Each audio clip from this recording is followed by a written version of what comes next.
Okay, go ahead. About 100 of the homes up for award in the rehabilitation project About 100 of the homes up for award in the Homestead project here in Baltimore are located in this area, Audubon, one of the oldest sections of the city. It is in this area that Dee Burton will rehabilitate her home, this area that once was considered quite elegant at the turn of the century.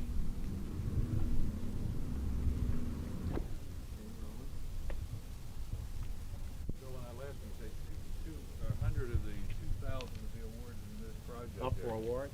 Yeah, he said.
Rolling.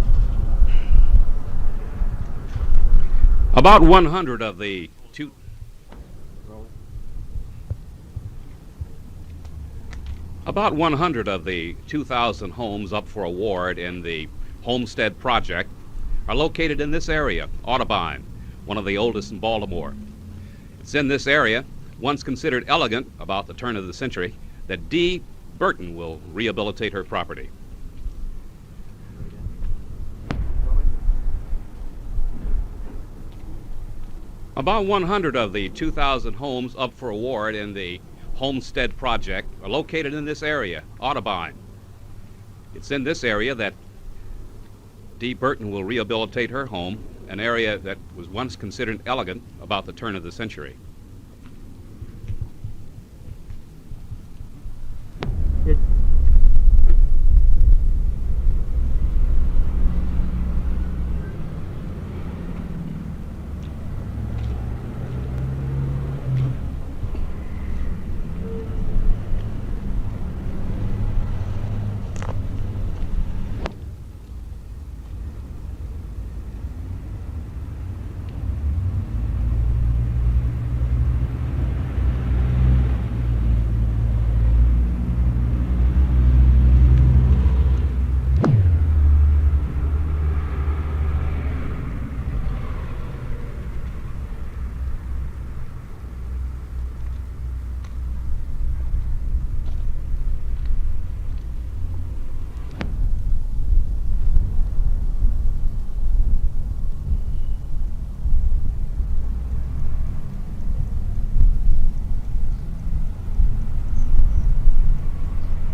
We got interested in the Homestead program to begin with and went down to City Hall and the offices to find out which houses were available. We found this one, put a request in for it, and were granted the home, and then all it had to do is to fix it. We've been working on it now since November of 1974. Moved in July of '75. It's almost finished. It's getting there, but. What sort of loan did you get from the city to undertake this project? Well, the city is very great. We have a real loan, which was for $15,350, and we spent most of the money, not quite all of it yet, and we're this far along. And I say it's great because they give it to us 6% at those days. Now it's up to 7%. Everything else is going up too, I guess. So. But we've had adequate money with the manpower and the hours that we've put into it to do what we needed to do. The front porch we rebuilt, and all the kitchen cabinets and one thing another. All we've really hired done has been the electrical, the plumbing, and the heating, which the city demands we have done. You know how the unions are. So. Mrs. Ball, what do you think? I should start with the bricks because I saw a home, an apartment with some natural bricks, and I fell in love with them. So I proceeded to convince Bob to let me strip one wall in the living room, 3 walls in the kitchen, and 1 wall in the master bedroom. And we have the natural brick, and it gives it a nice, very homey, comfortable look. And then we have the Franklin stove to give us a fire in the winter, and it's just very comfortable. In fact, I just love coming home from school and to my nice little row house. How about the kitchen, Mr. Ball? I understand that's your handiwork. A lot of work. Tell me something about the kitchen. Well, you stripped it down to the bare walls, of course. Ceiling and everything came out. And as my wife has said, we took all the plaster off the brick walls. And she wire brushed them all by hand and sealed them all. And we built all the kitchen cabinets and put up the ceiling and the beams on it and that sort of thing. And then very carefully one day we laid floor tile to get the thing all fixed up. Oh, cut. Get out of here. So the kitchen's my pride and joy. What do you estimate the commercial value of that kitchen? Or at least somewhere how much would it have cost you to have brought professionals in? Someplace between $8,000 and $10,000 probably. So how do you feel about your homestead home at this point? Real great. Real great. I think it's wonderful. And as a wife has said, we think it's a wonderful thing, and we try to convince other people to do it. So as far as you're concerned, the Homestead program is a great success here in Baltimore. Certainly is. Certainly is. We just have to convince more people to get involved in it, that's all. Thank you very much.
This interview is with Mr. Roger Windsor, who is in effect, the director of the Homestead project, or the program, I should say.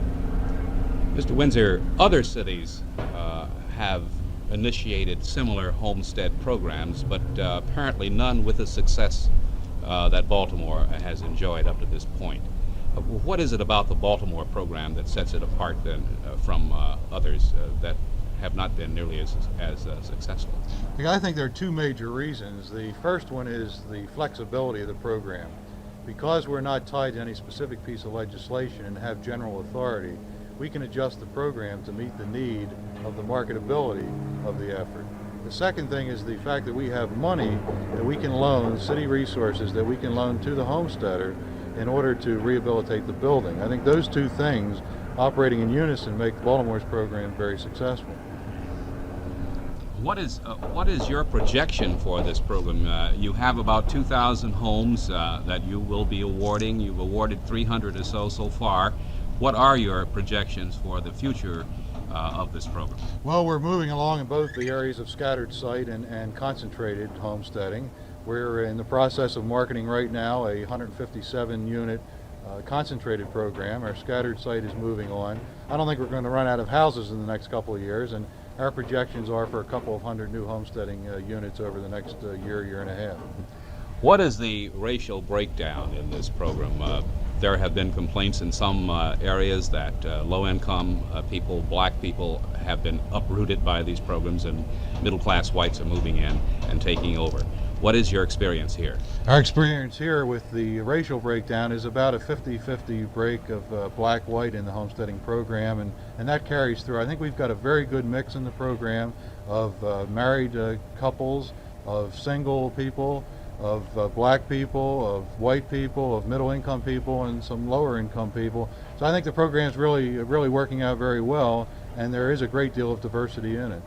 Do you plan to continue well past the 2,000 homes that are now available to move ahead and perhaps acquire another 2,000 and put them under the same homestead plan? No predictions about acquiring more. Let's take care of the 2,000 we have first. Well, Mr. Wenzel, good luck, and thank you very much. Thank you. This really looks nice, Roger. Yeah, this program really worked out exceptionally well. I understand. You told me this was probably the toughest area in the city.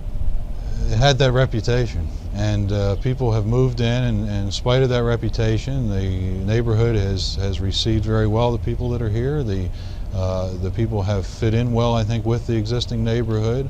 There's a lot of good spirit and cooperation going on, and with all the other redevelopment, we're expecting really big things out of this neighborhood, and it's exciting, very exciting. What is the average worth of these places? I understand the original buildings were Rehabilitation costs going into each of these structures, and what they're worth afterwards, I think, depends on the excitement in the marketplace and the marketability of these houses the second time around. We're hoping everybody here is going to stay here for a good while, and yet I think people are very confident about the marketability of these houses and the investment that they're making. Now, these places pretty much fall into the same pattern as the homes in the Otterbein that we looked at earlier. In other words, these homes were awarded, and the people themselves undertook the rehabilitation with the aid of loans from the city. That's right.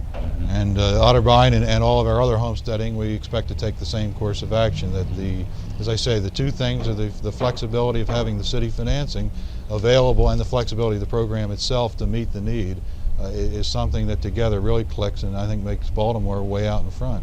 Mr. Windsor, to date, how much city money has been invested in the Homestead program? Well, you talk about investment. I think it's city money that has been loaned to the program. We're expecting to recover this money over time because they are loans and they will be repaid.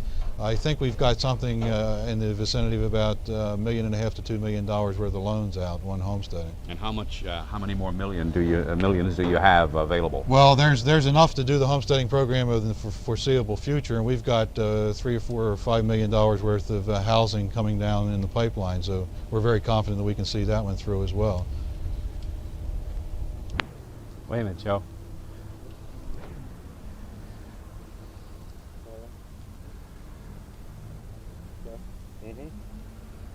Of the more than 200 homes already awarded for rehabilitation, only one homesteader has defaulted for reasons of disillusionment or disinterest.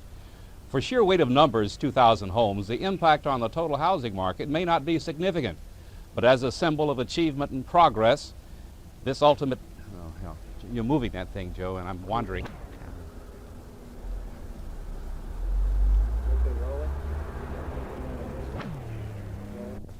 Yeah, okay.